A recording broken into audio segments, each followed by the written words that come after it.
Hello guys, this is Sakshi Tiwari and I'm MBBS abroad consultant from Medical Education Services. Welcome back to my YouTube channel friends. So today again we are here with a new topic, that is the some common questions of parents as well as students. हाँ जी, आज हम कुछ common questions के साथ आए हैं parents और students के। कुछ पेरेंट्स ने मुझसे कॉमन क्वेश्चंस किए हुए हैं, आज हम उनके ऊपर डिस्कस करने वाले हैं। But before I start I just want to say one thing, if you think that is the informative video, please hit the like button on this video and please subscribe our channel as well as, ताकि आप लोग के पास ऐसी regular updates आती रहें।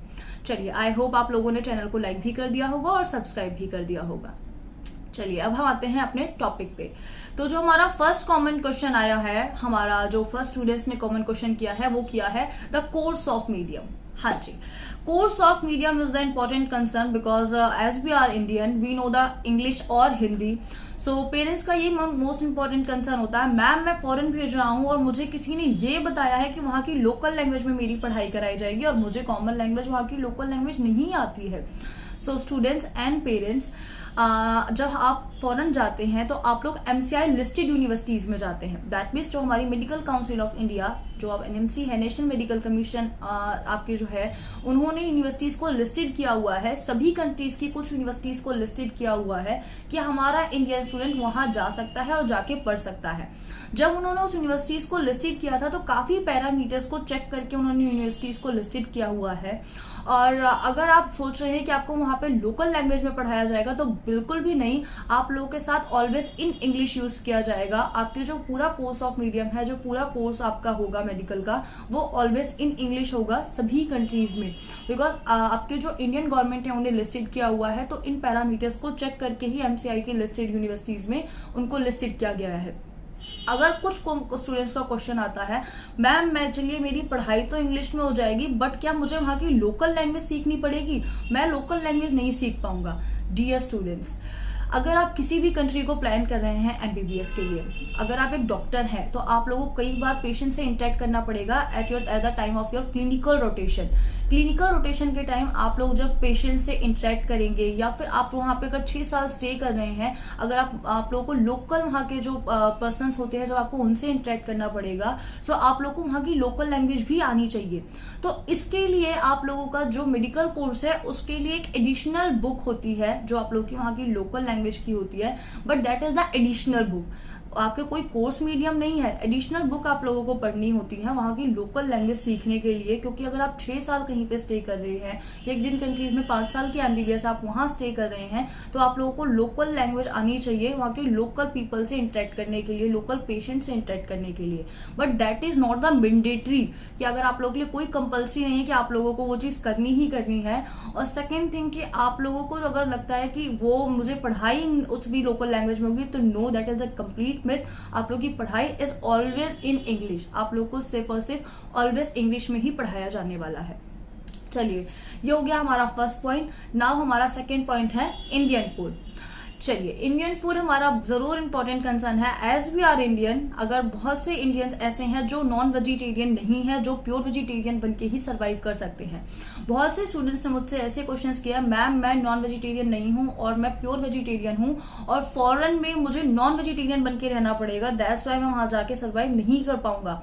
तो dear students, अगर आप कोई भी कंट्री या कोई भी यूनिवर्सिटी को प्लान कर रहे हैं तो आप लोगों के पास वहां पे इंडियन मेसेज होती हैं।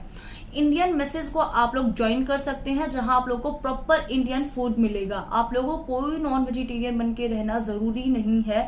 आप लोग के पास वहां नॉन वेजिटेरियन फूड भी अवेलेबल है और वेजिटेरियन फूड भी अवेलेबल है। It's completely up to you कि आप क्या चाहते हैं। अगर आप नॉन वेजिटेरियन बन के सर्वाइव करना चाहते हैं तो आप नॉन वेजिटेरियन बन के सर्वाइव कर सकते हैं।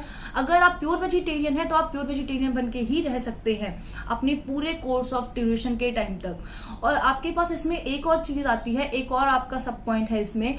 अगर कोई स्टूडेंट चाहता है कि मैं ओन सेल्फ कुकिंग करके रहना चाहता हूं, मुझे नहीं मेस का खाना अच्छा लग रहा है, मेस का खाना नहीं खाना चाहता हूं, तो जिस हॉस्टल्स में आप स्टे कर रहे होते हैं आप लोगों को किचन्स प्रोवाइड होते हैं।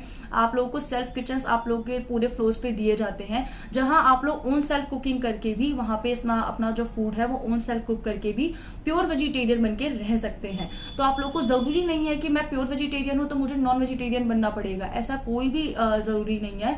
अगर आप लोग प्योर वेजिटेरियन है तो आप वैसा बन के भी सर्वाइव कर सकते हैं।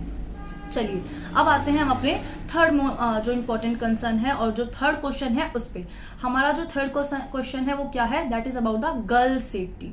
हाँ जी, girl safety is the most important concern for every girl child parent. हाँ जी, बेशक गर्ल चाइल्ड पेरेंट के लिए जो इम्पोर्टेंट कंसर्न होता है वो गर्ल सेफ्टी होता है, बाकी चीजें असाइड होती हैं। मैंने काफी गर्ल्स चाइल्ड के पेरेंट्स से बात की, उन्होंने मुझे एक ही चीज बोली, मैम गर्ल चाइल्ड है इसलिए मैं भेज नहीं सकता हूँ, मेरे लिए सब कुछ मैं देख सकता हूँ बट गर्ल सेफ्टी मेरे लिए इंपॉर्टेंट है। बेशक अगर आप गर्ल चाइल्ड के पेरेंट हैं तो आपके लिए गर्ल सेफ्टी इंपॉर्टेंट होती है। देखिए अगर हम इसके बारे में डिस्कस करते हैं, अगर हम इंडिया से rules and regulations and laws देखते हैं तो फॉरेन के जो लॉज हैं वो ज्यादा स्ट्रिक्ट हैं हमारे इंडिया से। अगर रूल्स एंड रेगुलेशंस देखे जाएं तो हमारे फॉरेन के जो लॉज हैं और रूल्स हैं वो ज्यादा स्ट्रिक्ट हैं और ज्यादा स्ट्रिक्टली उसे फॉलो किया जाता है as compare to India. Sorry to say अगर हम इंडिया के क्राइम रेशियो को देखते हैं और फॉरेन के क्राइम रेशियो को देखते हैं तो इंडिया का हमेशा ज्यादा होगा other as compare to other countries. अगर हम इंडिया की गर्ल्स चाइल्ड की देखते हैं सेफ्टी, तो अगर हम फॉरेन के गर्ल चाइल्ड सेफ्टी से कंपेयर करते हैं, मैंने अपने खुद गर्ल्स स्टूडेंट से बात करी है, उनकी ये स्टेटमेंट्स आई है, मैम मैं इंडिया से ज्यादा फॉरेन में अपने आप को सेफ महसूस करती हूँ, मैं यहाँ पे रातों को भी बाहर निकल सकती हूँ बट इंडिया में वो चीजें मैं नहीं कर सकती हूँ, मैं ज्यादा सेफ हूँ as compare to India. First thing, जब हमारे स्टूडेंट हॉस्टल में स्टे करते हैं 24/7 कैमरास। सेकेंड थिंग, आपको जो आपके सिक्योरिटी है, सिक्योरिटी गार्ड्स हैं वो भी आप लोगों के लिए अवेलेबल रहते हैं। थर्ड थिंग कि आप लोग जब हॉस्टल्स में स्टे करते हैं, जब हॉस्टल्स आपको जो दिए जाते हैं, गर्ल्स के फ्लोर अलग हैं और बॉयज के फ्लोर्स अलग हैं, तो ये भी आप लोगों के लिए बहुत अच्छा है कि आप लोगों को उसमें भी कोई इश्यूज नहीं है। तो dear parents, it's a request कि आप लोग अपनी गर्ल्स साइड के लिए वरी मत होइए, आप लोगों को कोई इशू नहीं आने वाला है बिकॉज जो आप लोग के लॉज हैं वो काफी स्ट्रिक्ट हैं हमारे फॉरेन के एज कम्पेयर टू हमारे इंडिया के, और वो स्ट्रिक्टली फॉलो किए जाते हैं। सो ये भी हमारा हो गया थर्ड इंपॉर्टेंट कंसर्न। अब हम बात करते हैं अपने फोर्थ पॉइंट की, जो हमारा फोर्थ कॉमन क्वेश्चन है जो हर एक स्टूडेंट के लिए है। मुझे काफी स्टूडेंट्स ने ऐसा बोला है कि मैम मैं फॉरेन तो चला जाऊं बट मुझे इंडिया वापस आने के बाद मेरी डिग्री वैलिड नहीं रहेगी, मैं इंडिया में गवर्नमेंट यूनिवर्सिटी को गवर्नमेंट हॉस्पिटल्स में प्रैक्टिस नहीं कर पाऊंगा, मेरी डिग्री प्राइवेट के लिए भी वैलिड नहीं रहने वाली है और मैं खुद का ओन हॉस्पिटल भी रन नहीं कर सकता हूं बिकॉज मैं फॉरेन से पढ़ के आया हूं। That is the complete myth. Dear students, अगर आप फॉरेन जा रहे हैं तो आप MCI लिस्टेड यूनिवर्सिटीज में जाते हैं, आप WHO अप्रूव्ड यूनिवर्सिटीज में जाते हैं। दैट मीन्स कि आपकी इंडियन गवर्नमेंट ने ही उन यूनिवर्सिटीज को लिस्टेड किया है कि आप लोग वहां से पढ़ने के बाद इंडिया में प्रैक्टिस करने के लिए वैलिड रहेंगे, आपकी degree being a doctor valid रहेगी, आप अपनी नेशन को अपनी सर्विसेज को सर्व कर सकते हैं बीइंग अ डॉक्टर। हाँ जी, सो दैट मीन्स अगर आप MCI लिस्टेड यूनिवर्सिटीज को प्लान कर रहे हैं और MCI लिस्टेड यूनिवर्सिटीज में जा रहे हैं तो आपकी डिग्री इंडिया में आपके MBBS पूरी होने के बाद वैलिड रहेगी। आप गवर्नमेंट हॉस्पिटल्स में भी प्रैक्टिस कर सकते हैं, प्राइवेट हॉस्पिटल्स में भी प्रैक्टिस कर सकते हैं एंड खुद का हॉस्पिटल भी रन कर सकते हैं, but after the next exam. हाँ जी, यू नो वेरी वेल कि MCI एग्जाम रिप्लेस हो चुका है नेक्स्ट एग्जाम से, that is the national exit test. That exam is a common for everyone. You know very well कि next exam अब common हो चुका है सारे स्टूडेंट्स के लिए, जो स्टूडेंट्स इंडिया में गवर्नमेंट यूनिवर्सिटीज में अपनी सीट को अचीव कर चुके हैं, आइदर इंडिया में बहुत अच्छे बजट के साथ आप लोग को प्राइवेट यूनिवर्सिटी से आप MBBS करते हैं या फॉरेन की किसी भी यूनिवर्सिटी से आप MBBS करके आ रहे हैं, इंडिया में आपको नेक्स्ट एग्जाम देना होगा। You have to be clear in the next exam और next exam is the common for everyone. हाँ जी, जब आप नेक्स्ट एग्जाम को क्लियर कर लेते हैं MBBS करने के बाद तो आपकी डिग्री इंडिया में गवर्नमेंट के लिए भी वैलिड रहने वाली है, इंडिया में प्राइवेट हॉस्पिटल्स में प्रैक्टिस करने के लिए भी वैलिड रहने वाली है और आप लोग खुद का ओन हॉस्पिटल भी रन कर सकते हैं। तो your degree will be valid. और अगर कोई बच्चा प्लान कर रहा है कि मुझे इंडिया में नहीं वापस आना है, मैं फॉरेन की किसी और अच्छी कंट्री में जाके सेट होना चाहता हूँ, कोई और बड़ी कंट्री में सेट होना चाहता हूँ, तो आप जब भी फॉरेन जाते हैं आप लोग WHO अप्रूव्ड यूनिवर्सिटीज में जाते हैं। That means your degree will be globally approved. That means वहां से पढ़ने के बाद आप विश्व की किसी भी कंट्री में जाके अपनी डिग्री को फर्दर यूज कर सकते हैं अपने फ्यूचर में। सो ये भी एक तरह का मिथ है जो मुझसे काफी स्टूडेंट्स ने और काफी पेरेंट्स ने पूछा हुआ है। चलिए, हमारे कुछ इनफ पॉइंट्स थे जो काफी पेरेंट्स और काफी स्टूडेंट्स ने हमसे कमेंट किए हुए थे और हमने उनका आंसर कर दिया है। एंड इफ यू थिंक कि कोई पॉइंट आपके मन में भी है तो please comment on our comment section, मैं उन सबका आंसर करूंगी। एंड इफ यू थिंक कि that is our informative video, please hit the like button on this video, please comment on our comment section and please subscribe our channel as well as, ताकि regular updates आप लोगों के पास यूं ही आती रहे।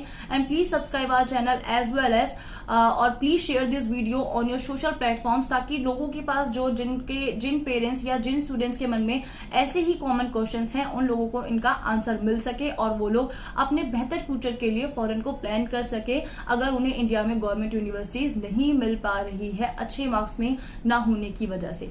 चलिए, अब हम मिलते हैं अपनी नेक्स्ट वीडियो में। And you can call on these numbers जो आप लोगों को स्क्रीन पे शो हो रहे हैं 24/7। मैं खुद इन आप लोगों के क्वेश्चंस का आंसर करूंगी। चलिए, अब मिलते हैं अपने नेक्स्ट वीडियो में। Till my next video I would say bye and thanks you so much to watching this video.